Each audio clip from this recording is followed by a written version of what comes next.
Most conversations online about ideology seem to be like a lame snowball fight with people lobbing tweets, insults, and MS Paint memes at each other. And you're probably wondering, there has to be a better way. And neuroscience says there just might be. Theme song time. There's no theme song. We're just going to do this next paragraph then. All right, that's good. Let's use the 1996 original motion picture Space Jam as an example. Now, if you don't like Space Jam, well, yeah, of course I'm going to give you the hands because that movie's fire and you suck for not believing what I believe. If I want you to believe what I believe, I have to find a better way than that to influence you, and there have been studies done to find the most effective way to persuade people. Have you ever gotten into a fight on Facebook, brought up a source, and someone still refused to change their mind? Well, a 1979 study had participants with strong opinions on the death penalty, both for or against, look at two articles, one backing up their point of view, the other contradicting it. And the study found that participants only agreed with the study that supported their stance, further polarizing the groups. We call this a confirmation bias. Basically, we only want to believe facts that help prove that we're right. So if you think Space Jam is trash, which you absolutely shouldn't, and I just throw articles about the cultural impact, I mean the amazing soundtrack and how hard it is to act on green screen with people who aren't Bugs Bunny, then I probably won't change your mind. But why are we like this? Well, some researchers think it's because humans developed a reasoning mechanism, not to get to the truth, but just to convince people that we're right because being wrong feels like failure and everyone prefers that victory of being right. But there might be a way to combat this. Many people get emotionally invested in fights on the internet, at Thanksgiving, on the internet at Thanksgiving, and sometimes, most times, it doesn't work out. Emotion is a powerful tool to change another person's mind, but how? A Princeton MRI study found that when a group of people listened to a powerful political speech, their brains ticked together. There was a synchronization effect, which makes sense because everyone's attention was on it, but what was synchronizing? Their emotions.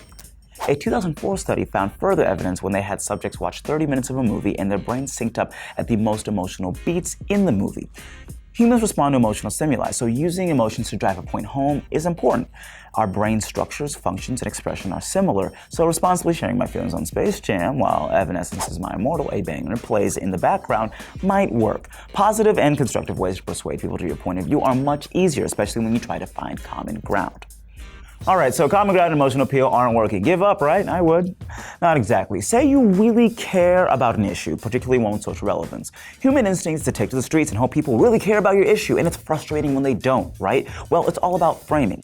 In Tyler Sherrod's book, The Influential Mind, she uses the example of airline safety videos. If the video says, y'all better chill for this plane crashes, well, that's dark and bleak, and people wouldn't respond well to that. And that's why pre-flight safety videos are much more lit now with breakdancers, rappers, whatever else will elicit a more positive feeling while delivering the same message.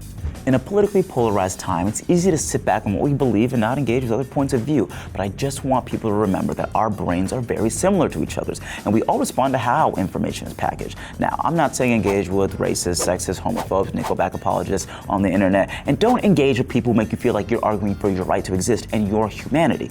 I'm just saying that while we're hoping for progress, we should think about how we frame information.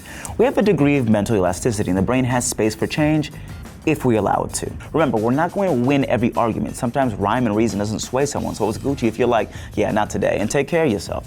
Might I suggest curling up with some popcorn, maybe like a chamomile tea, enjoy a delightful romp starring Michael Jordan and Bugs Bunny, perhaps?